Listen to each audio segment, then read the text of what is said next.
what I think needs to be done to stop this would be to educate women about these men who are getting on dating sites and Facebook and using you and using these lines, these horrible lines, to get you to talk to them.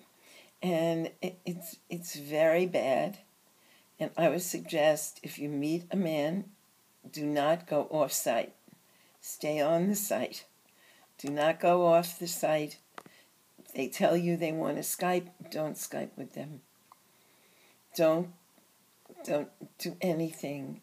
I wouldn't even suggest email, because they can get your email and they can ruin your computer.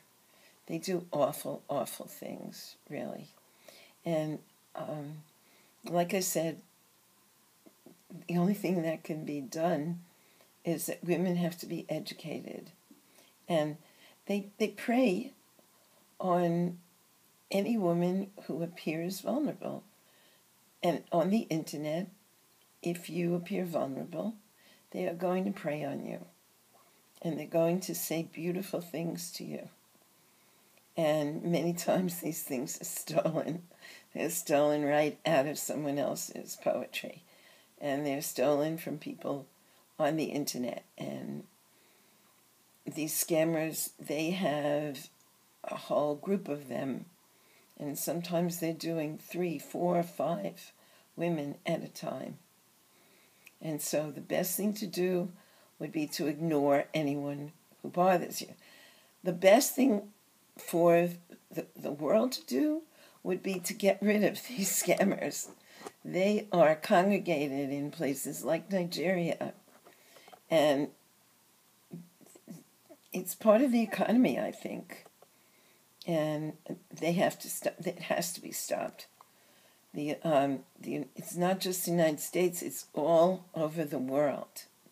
It's very, very bad, and they have to stop them. They just have to.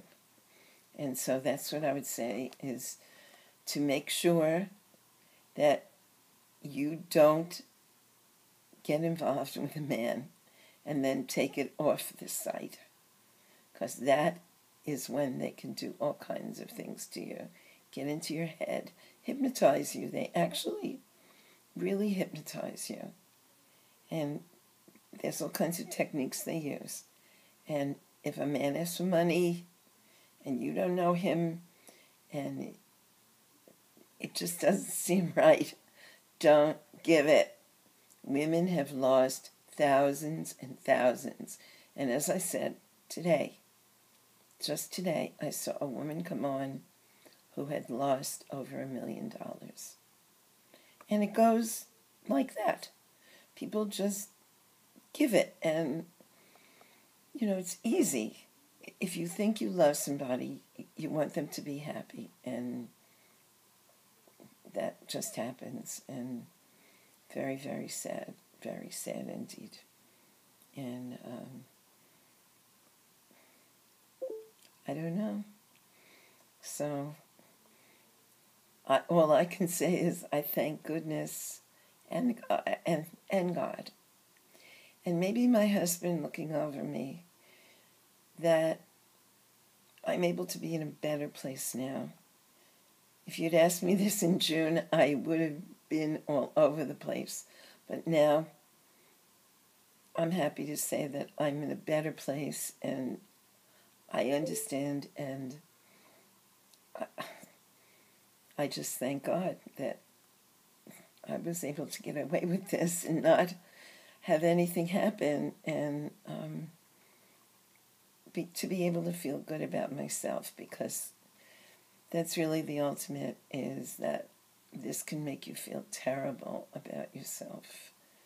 And you should never feel bad about yourself doing sexual things with somebody, even if it isn't, the best person in the world. It's your feelings at the time, and you shouldn't be ashamed. We're all, human beings, and you have to forgive yourself. You really do.